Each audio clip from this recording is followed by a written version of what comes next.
Иногда хочется чего-то домашнего и сытного. Именно такой вариант покажу сегодня. Готовлю его часто и с удовольствием. Начинаю с картошки. Я натираю ее на крупной терке, мне так больше нравится. Структура сохраняется и в готовом блюде это ощущается. Лишнюю жидкость слегка отжимаю. Не до сухого, просто чуть-чуть. Теперь беру репчатый лук. Тут он важен, дает сочность и отлично раскрывается во вкусе. Подходит одна большая луковица или парочка поменьше. Измельчаю в блендере, но можно и на терке. Лук сразу отправляю в картофель. Добавляю соль по вкусу. Немного черного молотого перца по желанию, я не добавляла.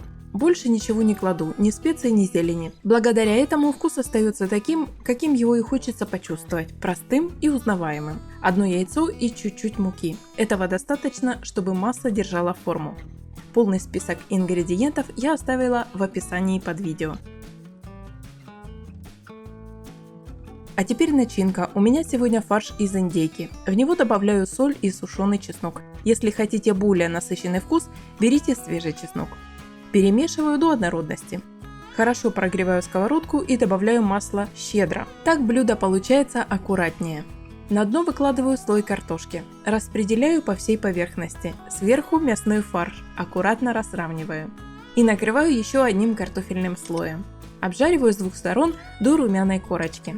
Это вкусно уже на этом этапе, но есть один способ сделать быстрее и надежнее. Если нет времени жарить до полной готовности, ставьте в духовку. Температура 180 градусов 15-20 минут. Учитывайте особенности вашей духовки, и все будет как надо. Подрумянина снаружи, сочные внутри. Добавляю ложку густой сметаны прямо сверху. Пока блюдо горячее, этот дуэт просто беспроигрышный. Картофель и сметана – классика, которая работает всегда. Напишите в комментариях, чтобы вам было интересно увидеть в следующих видео. Любые идеи приветствуются. А в конце этого ролика оставлю пару интересных рецептов, вдруг что-то приглянется на ужин. Спасибо за просмотр, лайк и отдельная благодарность за комментарий. Приятного аппетита!